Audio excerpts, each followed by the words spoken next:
Hey, what's up everybody? This is DocHoliday here, once again, bringing you some professional Korean StarCraft games courtesy of StarCastTV. So thank you so much all for tuning in today. We have an excellent game for you. It's going to be a ZVT between Sharp and Zero. Going to be obviously very exciting, as ZVT has been proving to be as of late. If you guys have been enjoying the content here on the channel, please feel free to hit that sub button. We'd really appreciate the support. And of course, considering leave us a comment down in the comment section below and let us know how you feel about what we've been doing here for you guys so far. But without any further ado, let's go ahead and get right on into the game. Here we go.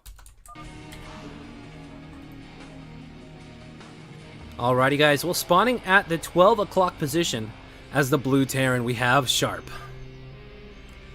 And of course, here in the bottom right hand corner of the map, spawning as the orange Zerg, we have Zero. I think it's so funny. One of the weird things about Korean StarCraft is they're not nearly as attached to their usernames as we are here in the foreigner world. I know I have been called DocHoliday for something like 15 years now, and I just haven't changed it. You know, my name's actually spelled incorrectly, as a matter of fact, but I didn't know that when I first started using it, so I just never stopped using the incorrectly spelled DocHoliday, and so we own it now, man. That's just the way it is. One day we'll just be more famous than the actual DocHoliday, and then that'll be the correct way to spell it. But alrighty guys, we are ZVTing here on Sylphid. This has been one of the more popular maps as of recently. Sylphid has kind of become one of the standard maps as far as tournament rotations go. Most people are pretty happy about that, except for maybe some of our Protoss players, as it can be a very difficult map to play as a Protoss player. Yeah, ZVT has been very exciting lately, of course. As you guys know, it's really very, very much about that two-hatch Spire play. So we're going to go ahead and assume that that's what's going to be, unless we're proven incorrectly. Let's take a look here. There should be a pool and then a gas coming up here very quickly if we are going to be seeing... Oh my god, we're going gas and pool. Alright, either way.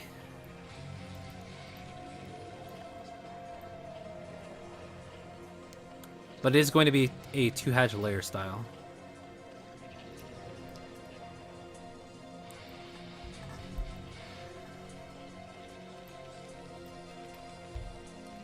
So this early gas does a couple of things. Lets you accelerate out how fast you're going to be getting your speed primarily, because you're still going to get that layer very quickly as well.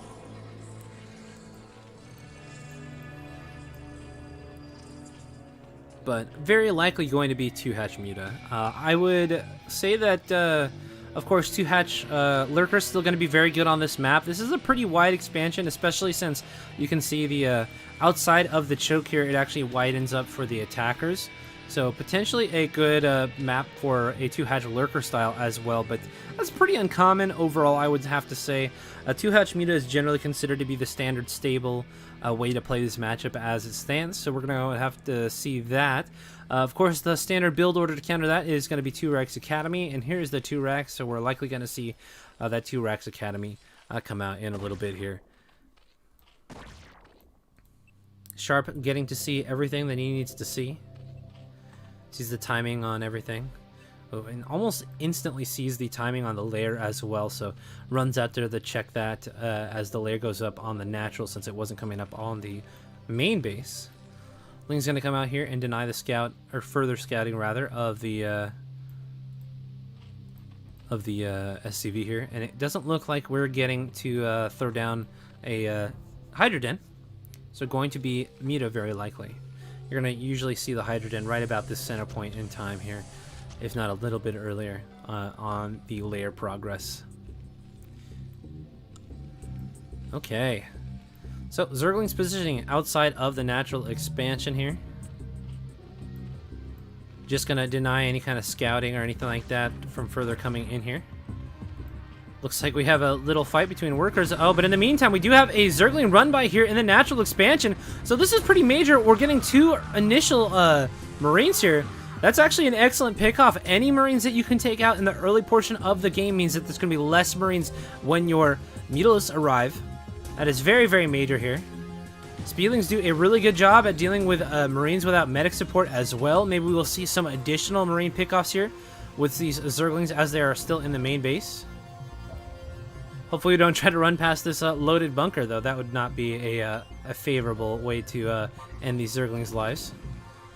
Looks like they're just going to run around for as long as possible, try to see what they can see. In the meantime, looks like we have about 300 HP almost on the Spire, which is kind of the point at which you want to stop making units and using your larva up, as you really do need to save up those larvae for the initial Mutalisk pop here. Alrighty. Zerglings just continue to see the timings on everything. We do have the Engineering B coming up here now. We have the Academy here in the back of the main base as well. So, yep, going to be that 2-Rax Academy kind of soft counterplay to 2-Hatch Muta. People, you kind of say that, but it's not really a counter so much as it is kind of like the correct response. You know, at this high level, of course, you don't really see a 2-Hatch Academy player just killing a 2-Hatch Muta player outright. So, just the right way to play the matchup kind of at this point. Alright, Overlord's popping, so we should be seeing continual Muta production for quite some time. Doesn't look like we see +1. Oh, there we go. I was going to say, that'd be kind of interesting. +1 on the air attack is very important, of course. Going to allow you to do the hold position Muta with less Mutas. Lets you deal 2 volleys to a missile turret and kill them outright with a full group of Mutalisks. So just a very important you know, upgrade just in general for the efficacy of the Mutalisks, especially if you plan to stay on them a very long time, like it looks like we are going to be doing. Continual Muta production as the 3rd comes down here now in this little safe pocket base, a very nice base to take. Certainly better than the one up here on the fake high ground that doesn't actually provide any high ground advantage. And here come the Mutalisks. So here we go. Usually the initial bit of Mutalisk harassment doesn't do too much here. We're going to have to go ahead and see what Zero can do.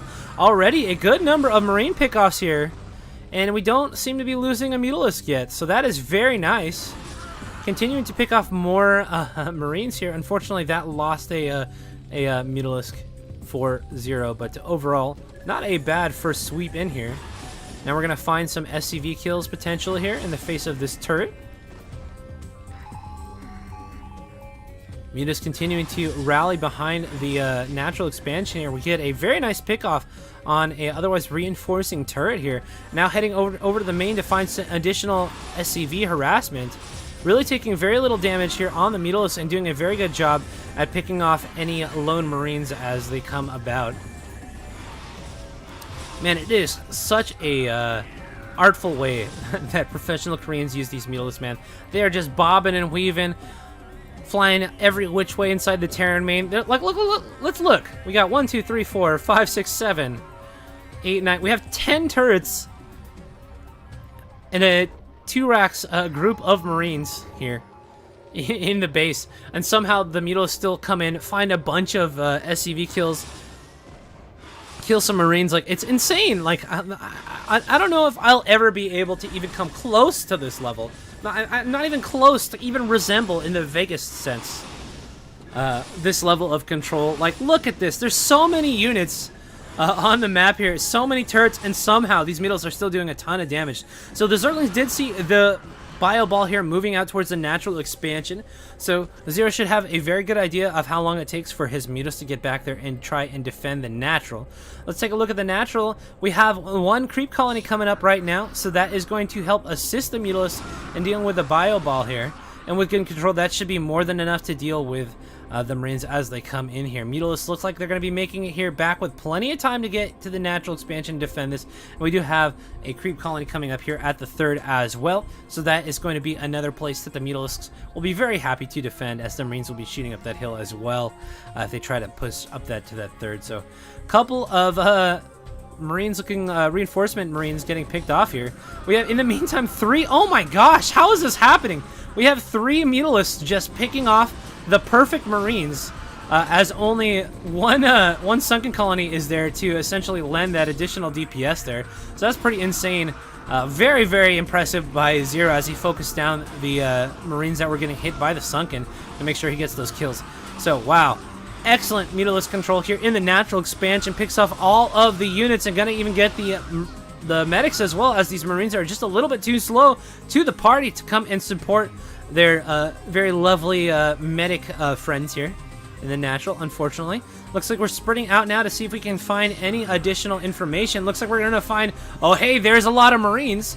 Losing a Mutalisk for it, but overall, at least we're locating the army and making sure that there's no army on the way to the third. Third is well established and under control at this point, with the Sunken up on top of the Mutalisk having map control.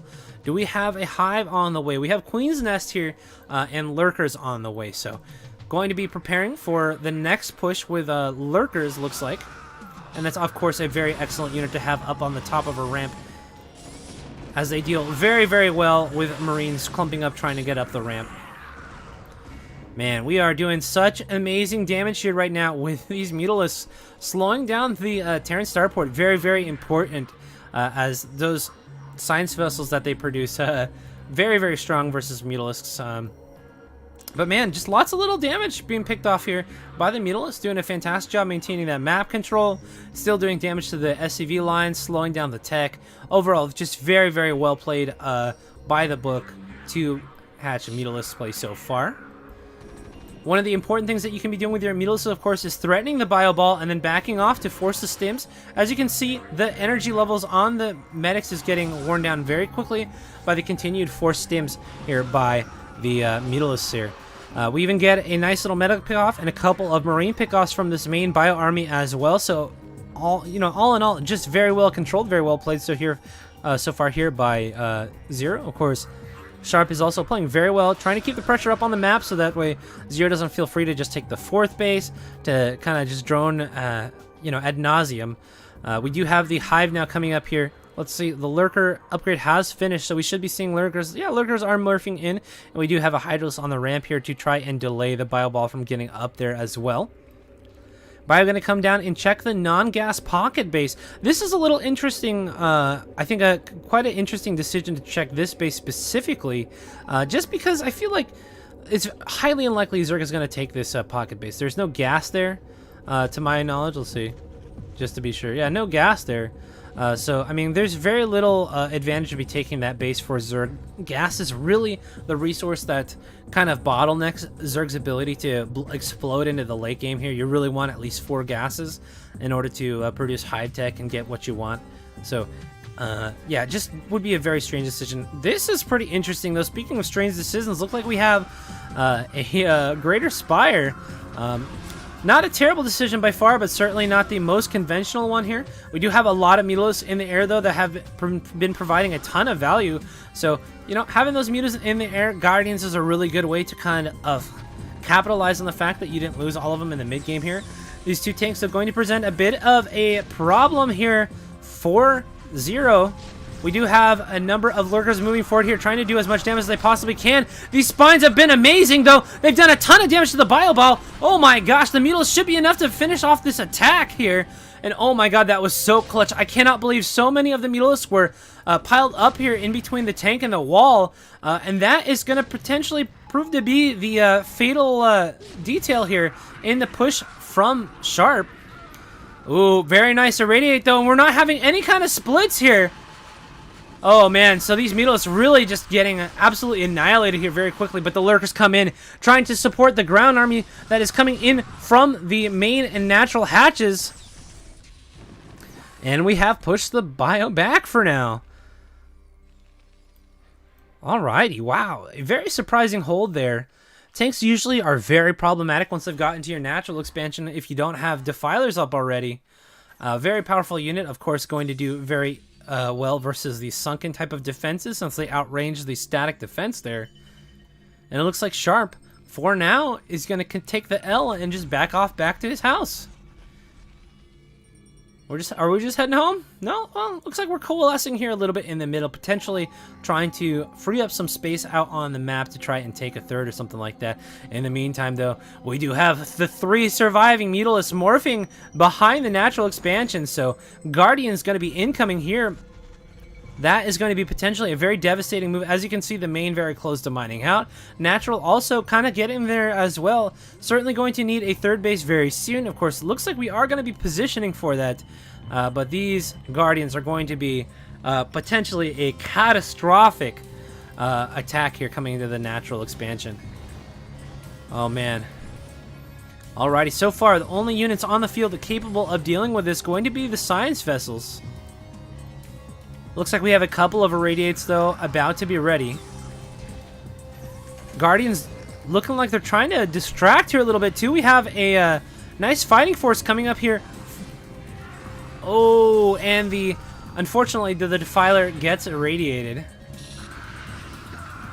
If this had gotten into the natural expansion, this could have been potentially a huge disaster for Sharp, as lurkers underneath swarm with a very small tank count like this, and you know, it'd be a decision between irradiating these Guardians, which are doing a ton of damage still, and the lurkers, and either way you'd still have something that you got to deal with. So very unfortunate here for Sharp, but he is making a very aggressive move across the map, deciding that it's going to be too difficult to deal with the aggression here as natural, going to do on some counter aggression instead.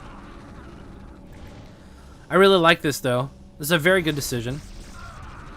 Trying to defend your natural with bio versus Guardians is obviously going to be impossible. He knows he has to just kind of wait it out right now. Wait for energy, or potentially, you know, the production of a Wraith or something like that to potentially deal with the Goliaths in an air-to-air situation. But certainly these Marines have done a very good job shutting down this fourth base. Fourth base is a super important base here for Zerg. The difference between a 3 and 4 base Zerg is the difference between just barely surviving and a Zerg that is flourishing in the late game. Let's take a look. We do have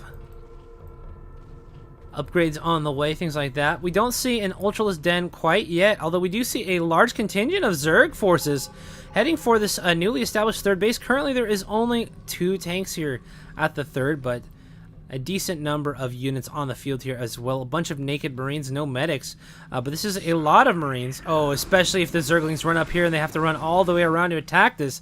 Very nice pickup. A lot of Zerglings go down essentially for free, and you know, the attack has certainly been thwarted. So, man, Sharp playing so well.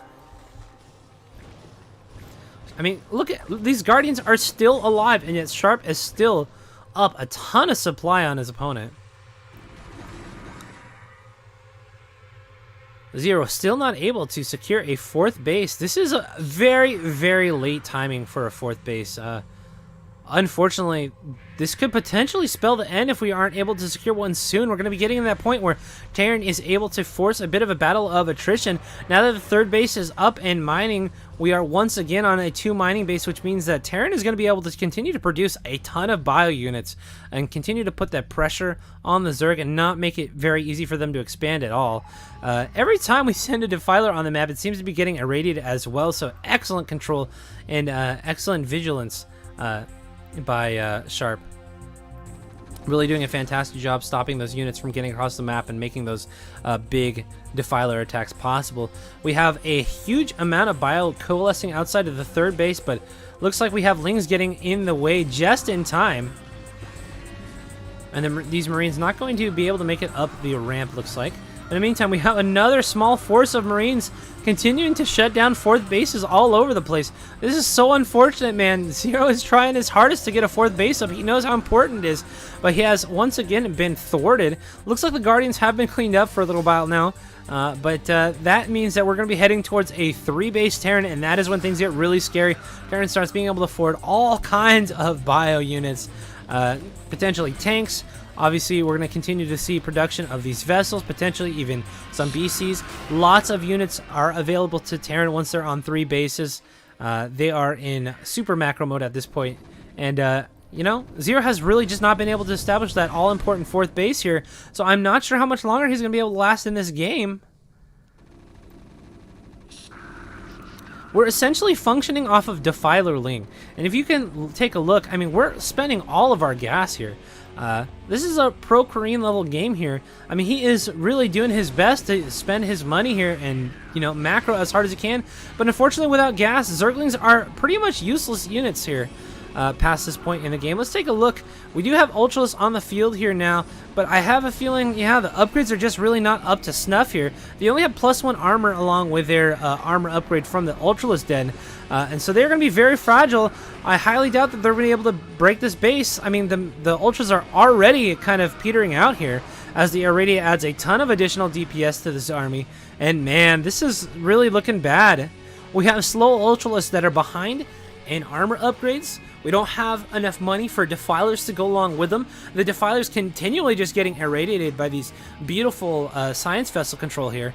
Once again, we have Lings just kind of streaming all over the map, trying to find some damage, but the defense by Sharp has been really, really good, and at this point, I mean, it is certainly good to put on the aggression, but Sharp is ahead, and at this point, he just doesn't need to, he needs to not die to any kind of shenanigans here by Zero, and he'll be just fine. Fourth base just coming up once again. No units in the way. No units here to be able to defend this. We have two just completely lonely Ultralisks here, just about to get irradiated. Ooh, do we have a pickoff here on the vessel? Oh my god, we even get a defense matrix. Oh, but we do redirect. Oh man, could you imagine being the guy that was like the vessel that hit the defense matrix on this dude, and so this Scourge just went and killed him instead? That's gotta feel pretty bad, but alrighty, man. I mean, this is so bad. Ultra's not able to contribute to any kind of defense here once at the fourth again. And the fourth has just continued to be taken out. That's like the third or fourth time a fourth base has been sniped. And as you can see, we're just getting so bottlenecked on the gas expenditure here. We're able to afford like 1 or 2 Ultralisks at a time with maybe 1 Defiler at a time here. These Hive Tech units are so important to be you know, constantly being produced here. Otherwise, Zerg is just unable to contend with the powerful upgraded bio army here in the center. Let's take a look. Do we have... Yeah, okay, we do have additional armor upgrades now. So 3 armor on the Zerglings now. So they certainly will be able to be a lot more effective versus the bio than they were beforehand. But now that BCs are on the field, BCs are so draining on the Zerg's larva. It makes it very difficult for you to continue to keep up with production versus the bio army on the ground if you're going to be spending 6 larvae per battle cruiser that comes out. Man, that is such an important resource. A lot of people forget that larva is an additional resource that Zerg has to balance and manage. And when you're dealing with, you know, 1-2 BCs, you know, that's 2 hatcheries worth of stacked up larvae that just needs to go with dealing with 1 unit. It's terrible. Once again, another 4th base gets sniped down. We have another 4th base coming here over at this 3 o'clock position. But, I mean, with no map control at all, you know, Zero is just going to be continued to be zoned off of these new expansions. I'm surprised he's even able to sneak out drones to get there at this point in time. Nidus Canal now getting sniped down. We have a double plague, it looks like, onto these battle cruisers. So eventually those are going to be able to be killed with, you know, 1 shot from like a Mutalisk or something like that. But as things are standing, man, we are just bleeding out very slowly here. Using our Defilers as an excellent stalling tactic, of course, one of the best units at slowing a game down and stalling for, you know, your, you know, building an economy or something along those lines that could potentially help you get back into the game here. But I mean, without the gas, this is really going to slowly start to stop being a viable way to play the game. We already have the main gas depleted. The gas and the natural expansion is almost depleted, and once again, the 4th base is getting killed. That's going to leave us on 1 gas plus 2 depleted gases, which are, I believe, quarter effective as opposed to, you know, 100% effective per trip for the drone. So we're going to be down to 1.5 gas, essentially. That is not enough gas to produce almost anything off of. If we continue to make these BCs too, that is going to be a huge drain on the gas economy for the Zerg, as we're going to continue to need to spend a lot of our gas on Scourge in order to not just die. And oh man, a plague on 3 Marines, not ideal. That is not what you want to see. Man. Gosh, Sharp is just playing so excellently. He's all over the place, continuing to just kill the Defilers before they get anywhere important. Man, look at these medics just group hugging this Ultralisk. Well, this is actually getting pretty close to being broken here. Unfortunately, the reinforcement rally gonna probably be just enough to deal with this, especially with this giant gang of medics here just bullying all the units. Ultra's just getting irradiated and shot down. Look at these guys. They have like 50 HP each. They're like 2 big Zerglings. Ooh, big catch up. But once again, dude, the medics, man. These guys are the MVPs of this game. These Ultralists have just been completely useless all game. He's just trying to get out. Let him out, man. Oh my gosh. And he gets out. He gets to see another day. In the meantime, BC's continuing to be really, really, really annoying. I don't know what else to say, man. They are just... When you're this strapped for resources, you cannot... it just feels so bad to have to spend all your gas on Scourge to just deal with these stupid, slow units that have infinite HP, it feels like. Oh my god, even the Ninja expansions got... Oh, I feel so bad. Sharp is playing so good. He's finding every single 4th base before it's even able to get defended, even able to get set up. He is playing like a maniac. Once again, we have a couple Ultralists trying to get over here to the 3rd base, but look at this. This thing is essentially mined out here. This base has almost no value left for Sharp. Sharp's got the 4th base over here just cranking away at the minerals. Oh my god, even the refinery is depleted. It's like, this base is like... There's no point in continuing to attack that base at this point in time. As a matter of fact, Sharp is even just transferring all his workers over to the new 4th base here. Now, the one thing that Zero has going for him is, sure, he's depleted on resources, but the Terran 2 is slowly running out now. This is a lot of minerals. That's a lot to work with, especially if you're going to be playing this bio style here. These units are so cheap. And as long as you continue to trade effectively, they do a very good job on single base economies. But as you can see, BC is just continuing to just harass and shut down the economy here for 0-0 under duress here at the natural expansion. Oh my gosh, we have one Defiler here. He throws up a swarm, but believe it or not, swarms don't protect sunken colonies, unfortunately. And all the drones now at the natural expansion getting deleted. We have almost no workers mining minerals at this point. Oh my god. And this looks like to be the dying breath here for 0 as the Marines parade on into this natural expansion. We have a second Dark Swarm though, and the Lings come in here actually getting to be a little bit more effective than they would have been. This Dark Swarm kind of clutch, but now we're in the area that is unprotected by the Swarm, and the Marines are very well protected by this giant wall of medics as they kind of hustle and bustle around the Marines, keeping the Zerglings away. Oh my god, all these vessels just chilling here. In the meantime, units of, small units of Zerg just kind of running around here, once again trying to find what they can. I mean, overall, pretty effective considering the situation here. Oh no, the completely depleted base has been under attack by Zerglings. Unfortunately, that I don't think is going to be enough to 0 to save your bacon here today. We have 3 drones on minerals, 4 drones on minerals right now.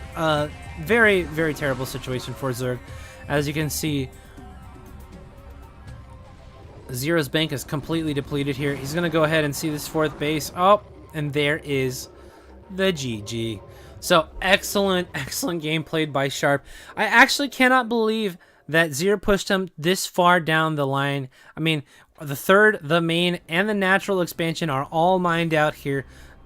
You know, Sharp is on his last base. It was a game of attrition, and, Zero almost made it long enough to potentially push this to a longer game, but unfortunately, this last parade push down here to the natural expansion was strong enough to break it, and that is going to be the end of the game there. Well played by both of our players. Excellent job by Sharp shutting down all those 4th bases and putting this to quite the battle of attrition. I hope you guys enjoyed the cast here. Of course, again, please feel free to hit the subscribe button and leave me a comment in the comment sections below, and I hope to be seeing you guys again very shortly in the next cast here at StarCastTV.